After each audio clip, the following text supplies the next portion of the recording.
அனைவருக்கும் வணக்கம். நடிகன் தாயா விஜய் அவர்கள் இந்த திருச்சியில் இது பண்ணுறாரு இல்லையா, அதை பிரச்சாரம் அப்படின்ற பேரில் போய் நிறைய கோமாளித்தனங்கள் அரங்கேற்றிக்கிட்டு அங்கேருந்து பார்த்தீங்கன்னா அரியலூர் போனார். போகிற வழியில் பார்த்தீங்கன்னா விஜய் அவர்கள் அவருடைய வாகனத்தில் இருக்கிறப்போ அப்படியே லைட் வந்து ஆன் ஆகுது ஆஃப் ஆகுது, ஆன் ஆகுது ஆஃப் ஆகுது. அந்த காணொலியை லைட்டாக பாருங்களேன்.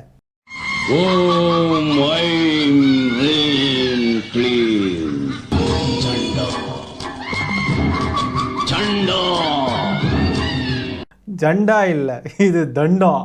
வெட்டி முண்டம் வீணா போன தண்டம். அது பார்த்தீங்களா, உள்ளேருந்து யாரோ அந்த லைட்டை சுவிட்சை ஆஃப் பண்ணி ஆன் பண்ணி விளையாடிட்டு இருக்காங்க. இது என்ன அப்படின்னா, இவங்க வந்து ப்ரீ பிளான்டாக இருக்காங்க.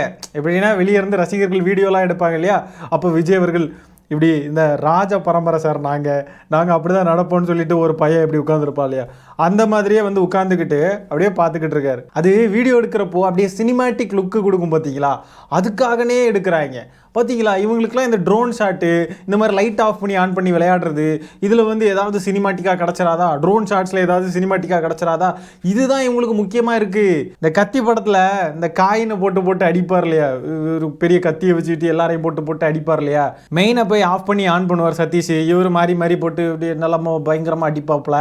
ஸோ அந்த சீனை வந்து ரீக்ரியேட் பண்ணலாம், நம்ம அரசியலில் சினிமாவை ரீக்ரியேட் பண்ணலாம் அப்படின்னு சொல்லி இதை ட்ரை பண்ணியிருக்காரா என்னமோ தெரில.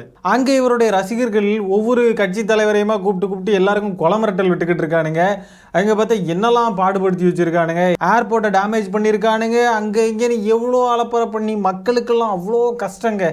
ஒவ்வொருத்தராக புலம்புறாங்க. அதை நம்ம இந்த காணொலியில் பிறகு பார்ப்போம். இவ்வளோ பிரச்சனை கொடுத்துட்டு இருக்கானுங்க. ஆனால் இவர் பாருங்க, நாங்கள் ராஜ பரம்பரை அப்படி தான் இருப்போம் அப்படின்ற மாதிரி உட்காந்துருக்காரு.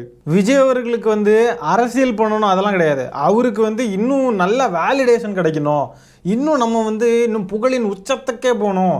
தமிழ்நாட்டை ஆள்றது அப்படின்றது இருக்கு இல்லையா, அது ரொம்ப பெரிய விஷயம். தமிழ்நாட்டை இன்னாரெலாம் ஆண்டிருக்காங்க அப்படின்னு சொல்லி அந்த பெயர்களை உச்சரிக்கிறப்போ அது ஒரு பெரிய விஷயம் இல்லையா. ஆள்றதுன்றது சாதாரண விஷயம் இல்லையா. அப்போ அந்த இடத்துக்கு நம்ம போகணும். நம்ம சும்மா நடிகனா சினிமாவில் நம்ம உச்சத்துக்கு போயிட்டோம், ஆனால் ரொம்ப பெருசாக ஏதாவது பண்ணணும் அப்படின்ற ஒரு இடத்துக்கு தான் அவர் நகர்ந்து போய் அரசியலை சூஸ் பண்ணியிருக்காரோ அப்படின்னு எனக்கு தோணுது. சும்மா சொல்லுவார், என்ன பெரிய காசு, என்ன பெரிய பதவி பொறுப்பு, அரசியலில் என்ன இருக்குது அப்படின்ற மாதிரிலாம் வருவார். நான் எல்லாத்தையும் பார்த்துட்டேன், உச்சத்தை பார்த்துட்டேன், இதை விட பெரிய உச்சம் தான் அரசியல். சினிமா உச்சம்ன்றது அது சினிமாவில் உச்சம், ஆனால் அரசியல்ன்றது சினிமாவை விட பெரிய உச்சம். அதனால நம்ம இந்த உச்சத்தையும் பார்த்துடணும் அப்படின்ற இந்த மனுஷனுடைய பாலா போன இந்த அல்ப ஆசைகள்லாம் வரும் இல்லையா, அந்த ஆசை விஜய் அவர்களுக்கும் தொத்தி இருக்கு அப்படின்ற மாதிரி தான் நம்ம பார்க்க வேண்டியது இருக்குது. அவருடைய சுயநலத்துக்காக இந்த ரசிகர்களையெல்லாம் யூஸ் பண்ணிக்கிட்டு இருக்காரு. இது கூட தெரியாமல் இவனுங்கெல்லாம் அங்கே போய் நின்றுக்கிட்டு பாருங்களேன், லைட்டை போட்டு ஆஃப் பண்ணி ஆன் பண்ணிக்கிட்டு இருக்காரு. இதெல்லாம் ஒரு அரசியல்வாதியோடைய அழகா சொல்லுங்கள். ஒரு கட்சி தலைவருங்க ஒரு ஃப்ளைட்லேருந்து இறங்குறப்போ அணில் மாதிரி குதிக்கிறாப்புல, மேடையில் வந்துட்டு ராஜ்மோகனை போய் இப்படி ஒரு மாதிரி தட்டிக்கிட்டுலாம் ஓடுறாப்புல விளையாடிட்டு. இப்போ பார்த்தீங்கன்னா லைட்டு போட்டு ஆஃப் பண்ணி விளையாடிட்டு இருக்காப்புல. எந்த அரசியல் கட்சி தலைவர்களாவது இந்த மாதிரி விளையாட்டு போக்கில் இருப்பாங்களா? அப்போ இவர் அரசியலை வந்து ஒரு விளையாட்டு மாதிரி தான் பார்க்குறாரு, புரியுதா? சும்மா நாங்கள் வந்து ஆளணும், நாங்கள் வந்துட்டோம், எங்ககிட்ட காசு இருக்குது, நாங்கள் வந்துட்டோம், எங்களுக்கு ஓட்டு போட்டு எங்களை இருக்க வைங்க அப்படின்ட்டு என்னமோ ஒரு விளையாட்டு மாதிரி டீல் பண்ணுற மாதிரி தான் இருக்குது இவங்க எல்லாருமே பார்க்க. இவர் கட்சிக்கு ஏன் ஓட்டு போடணும்னு கேட்டு பாருங்கள். இங்கே பசங்க கிட்டெல்லாம் அந்த காணொலியெலாம் நம்ம போன வீடியோவில் கூட பார்த்துருப்போம். பசங்க சொல்கிறானுங்க, விஜய் அழகாக இருக்கார், விஜய்க்கு நல்ல மூவிஸ்லலாம் நல்லா ஃபைட் பண்ணுறாரு, அதனால் ஓட்டு போடணும் அப்படின்ற மாதிரிலாம் பேசுகிறாங்க. கொஞ்சம் இந்த பெரிய வளர்ந்தவங்க கிட்ட போய் கேளுங்க, தாவேக்கால இருக்கவங்க கிட்ட, இல்லை தாவேக்க ஆதரவாளர்கள்கிட்டலாம் போய் கேட்டு பாருங்கள். ஏதாவது ஒரு மாற்றம் வேணுங்க. விஜய் புதுசாக வந்திருக்காரு, அவர் நமக்கு நல்லா தெரியும், சின்ன வயசுலேருந்தே பார்த்து வளர்ந்துருக்கோம், அதனால ஓட்டு போடுவோம் அப்படின்னு சொல்லிட்டு தான் சொல்லுவாங்க. அந்த மாற்றத்தை விரும்புகிறோம், ஏதாவது ஒரு மாற்றம் வரணும். எதுக்கு மாற்றம் வரணும்னு கேட்டால் அது ஊழலுங்க அப்படிங்கன்னு மேலோட்டமாக அப்படியே ஈயம் பூசிட்டு மொழிக்கிட்டு போயிடுவாங்க. ஸோ இவங்களுக்குலாம் என்ன அப்படின்னு பார்த்தீங்கன்னா, அரசியல், தமிழ்நாட்டை ஆள்றது அப்படின்ற இவ்வளோ பெரிய விஷயங்கள் எல்லாமே ரொம்ப விளையாட்டாக சர்வசாதாரணமாக நினச்சிக்கிட்டு இருக்காங்க. ஒரு செய்தியாளர் ஒருத்தர் அவர் பாட்டுக்கு செய்தியை ரெக்கார்ட் பண்ணிட்டு போகிறார், அவரை கூட நிம்மதியாக இவனுங்க வந்து இருக்க விட மாட்டேங்கிறானுங்க. அந்த லட்சணத்தில் தான் இவனுங்க கட்சியும் கட்சி தொண்டர்களும் இருக்காங்கன்றப்போ இவனுங்கெல்லாம் ஆட்சிக்கு வந்தால் என்ன மாதிரி ஆளுவானுங்க தமிழ்நாட்டை? நீ ஏன் ஃபாரின் போகிற, இங்கேருந்து ஏற்று போய் பண்ணுறதுக்கு போகிற? என் நாட்டில் என்ன கிடையாது, என்னாச்சும் ஒன்று சொல்லி என் நாட்டில் எது கிடையாதுன்னு. அன்னைக்கு வெள்ளக்கார அடி துரத்துனா, காந்தி சுபாஷ் சந்திர போஸ் எல்லாம் துரத்துனாங்க. நீ ஏன் திருப்பி அவனை கூப்பிட்ற? அவன் வந்து இங்கே என்ன பண்ண போகிறான்? கார் ஃபேக்டரி வைக்க போகிறான், பைக் ஃபேக்டரி வைக்க போகிறான். அது தேவை கிடையாது. விவசாயம் பண்ண இவ்வளோ எங்கேயோ பார்த்த மாதிரி இருக்குல்ல. எங்கே பேசுவானுங்க இந்த மாதிரிலாம்? நாம் தமிழர் கட்சிக்காரங்க பேசுவானுங்க, நாம் தமிழர் அவனுங்க தான். அந்த குரூப் அப்படியே அங்கேருந்து பிரிஞ்சு இங்கே வந்திருக்கானுங்க பாருங்க. இது அதுதாங்க, கண்டிப்பாக இது அதுதான். சைமன் செபாஸ்டியனுடைய கூடாரம் மொத்தமும் தாவேக்கால இருக்கு அப்படின்றதுக்கு இதுதான் ஆதாரம். என்ன பேசுகிறானுங்கன்றதை வச்சே நம்ம கண்டுபிடிச்சிடலாம். வெள்ளைக்காரங்களெல்லாம் நம்ம வந்து கூட்டிகிட்டு வந்துடுவோம். ஃபாரின் இன்வெஸ்ட்மெண்ட்ஸை இவனுங்க எப்படி பார்க்குறானுங்க பாருங்களேன். வெள்ளைக்காரங்களெல்லாம் கூட்டிகிட்டு வந்து மறுபடியும் நாட்டை விற்க போகிறீங்கடா அப்படின்னு. அடிப்படை அறிவே இல்லாத தற்குறிகள் பார்த்தீங்களா. தாவேக்கா இதுதான் தாவேக்கா. நம்ம வரிசையாக போட்டு காமிச்சிக்கிட்டு இருக்கோம். மக்களே நல்லா பார்த்துக்கோங்க.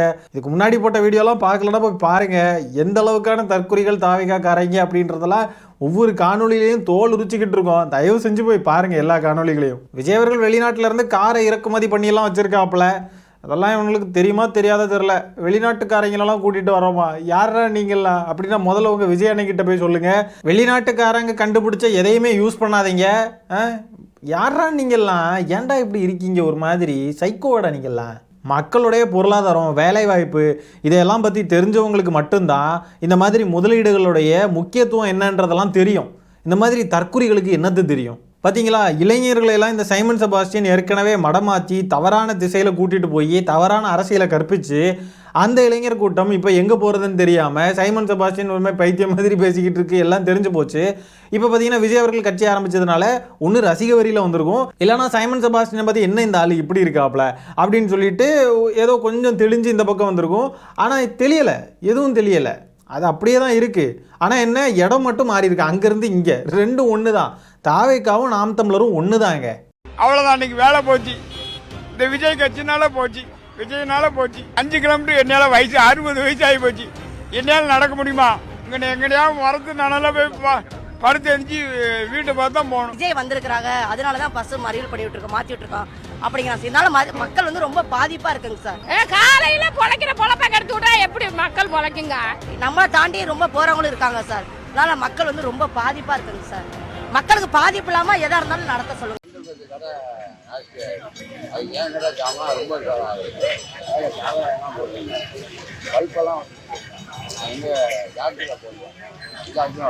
மனைவி போட்டாங்க. இந்த கடை எவ்வளோ காலமா இருக்கு? 4 தலைமுறை.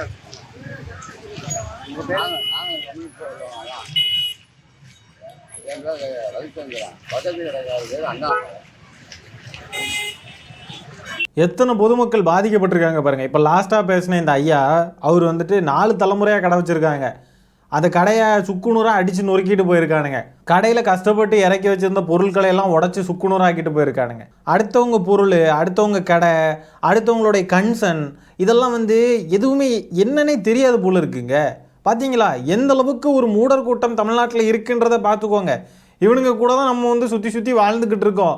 யாராவது விஜய் ரசிகர் இல்லைனா தாவேக்காக்கார அப்படின்லாம் யாராவது சொல்கிறாங்க, உங்களுக்கு தெரிஞ்சவங்களாம் இருக்காங்கன்னா கொஞ்சம் பார்த்து நடந்துக்கோங்க. தனியாக இருக்கிறப்போ வேறு மாதிரி இருப்பானுங்க. குரூப்பாக சேர்ந்துட்டானுங்கன்னா அந்த மாப் மென்டாலிட்டி வந்து இவனுங்களை வந்து வேறு மாதிரி வழிநடத்தி கூட்டிகிட்டு போவோம். என்ன பண்ணுறோம், எதை உடைக்கிறோம், எதில் ஏறி குதிக்கிறோம், எப்படி வண்டி ஓட்டுறோம், யாரை எப்படி பேசுகிறோம், கொலை மிரட்டல் கொடுக்குறோமா, என்ன எதுவுமே தெரியாது. அவனுங்க வேறு மாதிரி பிஹேவ் பண்ணுவானுங்க ஒன்றா சேர்ந்துட்டானுங்கன்னா. அதனால இவனுங்க கிட்ட கொஞ்சம் பார்த்து கவனமாக இருக்கணும். விஜய் ரசிகர் தாவேக்காக்காரன் அப்படின்லாம் யாராவது இருக்காங்கன்னா அவனுங்க கிட்ட பேசுகிறதையே தவிர்க்கிறது ரொம்ப நல்லது. அப்படியே மீறி பேசினாலும் அவன் சொல்கிறது தான் சரி அப்படின்ற மாதிரிலாம் ஏதாவது பேசுகிறான், அவன்கிட்ட ஏதாவது விவாதிக்க வேண்டியது இருக்குது, ஆர்கியூ பண்ண வேண்டியதெல்லாம் இருக்குது அப்படின்னு சொன்னால் நீ சரிதான்ப்பா, நீ விஜய் ரசிகர் தானே, நீ சொல்கிறது சரியாக தான் இருக்கும், ஆளை விட்டுறா சாமின்னு போயிடணும். புரியுதா? ஒரு முட்டாள்கிட்ட கூட நம்மளுடைய டைமை வேஸ்ட் பண்ணக்கூடாது. தாவேக்காக்காரன் விஜய் ரசிகன் அப்படின்னாலே முட்டாளாக தான் இருப்பான் 100%. 1000 அறிவாளிகள் கூட போராடலாம். ஆனால் ஒரே ஒரு முட்டாள் கிட்ட கூட நம்மளுடைய நேரத்தை வேஸ்ட் ஆக்கி அவன்கிட்ட போராடவே கூடாதுங்க. சரி மக்களே, இந்த காணொலி நான் இதோட என் பண்ணிக்கிறேன். நன்றி, வணக்கம்.